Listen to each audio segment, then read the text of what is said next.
Hello friends, स्वागत है आप सबका नए वर्ष में। और सबसे पहले आप सबको नव वर्ष की हार्दिक शुभकामनाएं। और अपनी हिस्ट्री की जो प्रैक्टिस सेट है उसको कंटिन्यू करते हुए आज हम लोग प्रैक्टिस सेट 18 को सॉल्व करेंगे। और आज हम लोग जो भारत के 16 महाजनपद हैं उनके बारे में पढ़ेंगे और उनसे संबंधित क्वेश्चंस को प्रैक्टिस करेंगे। तो आइए बिना देर किए शुरू करते हैं अपनी क्लास और देखते हैं पहला प्रश्न। पहला प्रश्न हमारा है, पहला ही प्रश्न है कि बौद्ध ग्रंथ अंगुत्तर निकाय के अनुसार कितने महाजनपदों का उल्लेख मिलता है।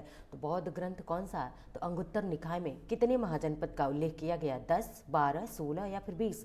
तो बात करें कितने महाजनपदों का उल्लेख है, ऑप्शन सी राइट आंसर है। 16 महाजनपदों का उल्लेख किया गया है। उनमें मगध सबसे मगध हो गया, अंग हो गया सबसे शक्तिशाली क्या थे, तो सबसे शक्तिशाली महाजनपद थे। दूसरा क्वेश्चन है, निम्नलिखित में से कौन सा महाजनपद वर्तमान पेशावर और काबुल क्षेत्र में स्थित है। इनमें से ऐसा कौन सा महाजनपद है जो पेशावर और काबुल क्षेत्र में है। तो देखिए मगध है, गांधार, अवंती या फिर बज्जी। तो बात करें कौन सा है, गांधार है, जो कहाँ पे है, पेशावर या फिर काबुल क्षेत्र में। काबुल कहाँ पे है, अफगानिस्तान में है, याद रखिएगा, पूछा गया है ये क्वेश्चन। तीसरा प्रश्न है, प्राचीन तक्षशिला जो गांधार जनपद की क्या थी, राजधानी थी। गांधार की राजधानी क्या थी, तक्षशिला थी, याद रखिएगा। के संबंध में कौन सा कथन सही नहीं है। तो ठीक है, बिंदुसार के समय तक्षशिला में क्या हुआ था, विद्रोह हुआ था। यानी कि क्या है, किसके समय में, तो बिंदुसार के समय में, याद रखिएगा। बिंबिसार नहीं है, बिंदुसार है। अशोक को, और वहाँ पर क्या, अशोक को भेजा गया था। ऑप्शन बी है, तक्षशिला 7वीं शताब्दी में एक जीवंत नगर था। ऑप्शन सी है, अशोक के समय तक्षशिला उत्तरापथ की राजधानी थी, या इनमें से कोई नहीं, सभी सही हैं। तो क्या होगा इसमें से, हमारा आंसर ऑप्शन डी, इनमें से कोई नहीं, मतलब इसमें से कोई गलत है ही नहीं, सभी सही हैं। ठीक है, कि बिंदुसार के समय तक्षशिला में विद्रोह हुआ, बिंदुसार ने अपने बेटे अशोक को भेजा था वहाँ पे उस विद्रोह को दबाने में। अशोक सफल भी रहा। तक्षशिला के 7वीं शताब्दी में जीवंत नगर था और अशोक के समय तक्षशिला उत्तरापति क्या थी, राजधानी थी। सारे प्रश्न पूछे गए हैं। चौथा प्रश्न है कि महाजनपद काल में श्रेणियों के संचालक को क्या कहा जाता था। तो महाजनपद काल में श्रेणियों के संचालक को क्या, महापात्र, श्रेष्ठीन, सेनापति या ग्रामी, क्या कहा जाता था, श्रेष्ठीन कहा जाता था। Option B right answer. Next बढ़ते हैं पांचवें प्रश्न की तरफ। पांचवा प्रश्न है, किस महाजनपद की राजधानी मथुरा थी। तो किसकी राजधानी मथुरा थी, अवंती हो गया, चेदी हो गया, सूरसेन हो गया या वत्स। तो किसकी राजधानी जो है मथुरा थी, सूरसेन वंश की। किसकी, सूरसेन, ऐसे भी लिखा है ऐसे भी, ठीक है। सूरसेन की राजधानी क्या थी, मथुरा थी। अभी सारे जितने महाजनपद हैं उनकी राजधानियों को बतवाया जाएगा कि वर्तमान में उनकी राजधानी क्या है और पहले क्या राजधानी थी। ठीक है, छठा प्रश्न देखते हैं, मगध के उत्थान का प्रमुख कारण क्या था। उपजाऊ भूमि और नदियाँ, वन संसाधन और शक्तिशाली शासक, ए और बी दोनों, या कमजोर पड़ोसी। तो बात करें कि मगध के उत्थान का प्रमुख कारण, ऑप्शन सी राइट आंसर, ए और बी दोनों, यानी कि उपजाऊ भूमि और नदियां भी थी और वन संसाधन और शक्तिशाली शासक भी थे, शक्तिशाली शासन भी हुआ करता था वहाँ पे। सातवां प्रश्न है, 6ठी शताब्दी ईसा पूर्व में कौन सा महाजनपद एक गणराज्य यानी कि रिपब्लिक था। वेरी इंपॉर्टेंट प्रश्न है, मतलब 5 स्टार क्वेश्चन आ गया आपके सामने कि कौन सा उस समय भी महाजनपद काल में एक रिपब्लिक था, गणराज्य था। तो कौन सा ऐसा है, मगध, कौशल, वज्जी या फिर अवंती। मात्र एक ऐसा राज्य था ये, क्या गणराज्य था, रिपब्लिक था, तो वज्जी था। ठीक है, आगे आठवें प्रश्न की तरफ बढ़ते हैं। आठवां प्रश्न है, बिंबिसार और अजात शत्रु के समय मगध की राजधानी क्या थी। तो बिंबिसार और अजात शत्रु के समय मगध की राजधानी की बात करें, पाटलिपुत्र, चंपा या राजगृह या गिरिव्रज। राजगृह को ही गिरिव्रज कहा जाता है। तो इनके समय राजधानी राजगृह थी, या राजगीर भी कहीं कहीं लिखा रहता है, याद रखिएगा, बिंबिसार और अजात शत्रु। ठीक है, इन्हें किस वंश से थे, पितृहंता वंश थे।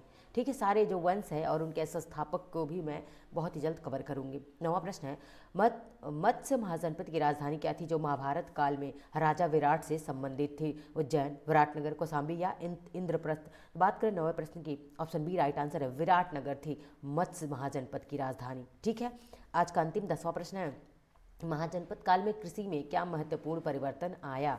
तो लकड़ी के हल की जगह लोहे के हल का प्रयोग हुआ।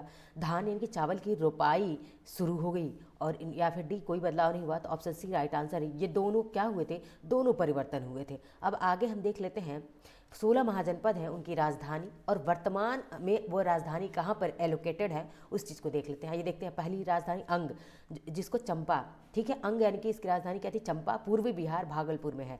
मगध की राजधानी क्या है, राजगीर, ठीक, वर्तमान में क्या है, पाटलिपुत्र उसे कहते हैं। काशी कहाँ पे है, तो वाराणसी में है। ठीक है, कौशल की राजधानी क्या है, श्रावस्ती उत्तर प्रदेश में है। वज्जी यानी कि इसकी वर्तमान राजधानी क्या है, तो वैशाली है, कहाँ पे, बिहार में है। मल्ल की राजधानी क्या थी, कुशावती, जो कि उत्तर प्रदेश देवरिया में है। चेदी वंश की राजधानी शक्तिमती या सुक्तिमती भी कहा जाता है, ये भी कहाँ पे है, तो देखिए चेदी वंश मध्य प्रदेश में है। ठीक है, वत्स की राजधानी क्या थी, कौशाम्बी थी, जो कि उत्तर प्रदेश के प्रयागराज में है। कुरुवंश की राजधानी क्या थी, इंद्रप्रस्थ, जो कि कहाँ पे है, दिल्ली, मेरठ और हरियाणा के आसपास वाले एरिया को कहते हैं। 10वां देखते हैं, 10वां महाजनपद है, पांचाल की राजधानी क्या है, अहिछत्र, या कहीं कहीं काम्पिल्य भी लिखा रहता है, याद रखिएगा। मत्स्य या विराटनगर की राजधानी क्या थी, मत्स्य की महाजनपद की राजधानी विराटनगर थी। ठीक है, राजा विराट यहीं से संबंधित थे। सूरसेन की राजधानी क्या थी, तो मथुरा थी, जो उत्तर प्रदेश में है। असमक की राजधानी क्या थी, पोटन, वेरी इंपॉर्टेंट है ये असमक की राजधानी कहाँ थी, पोटन थी, जो गोदावरी नदी की घाटी पर स्थित था और दक्षिण भारत का एकमात्र महाजनपद था। ठीक है, याद रखिएगा। 14वां महाजनपद है अवंती, उज्जैन, महिष्मती, यानी कि अवंती महाजनपद की राजधानी क्या, उज्जैन या फिर महिष्मती, दोनों है, मध्य प्रदेश में। गांधार की राजधानी क्या थी, तक्षशिला, जो वर्तमान में पाकिस्तान अफगानिस्तान क्षेत्र में है। कंबोज, वेरी इंपॉर्टेंट है, कंबोज की राजधानी क्या थी, हाटक, जो कि राजौरी या हाजरा क्षेत्र में स्थित है। ये थी क्या, जो 16 महाजनपद थे वे।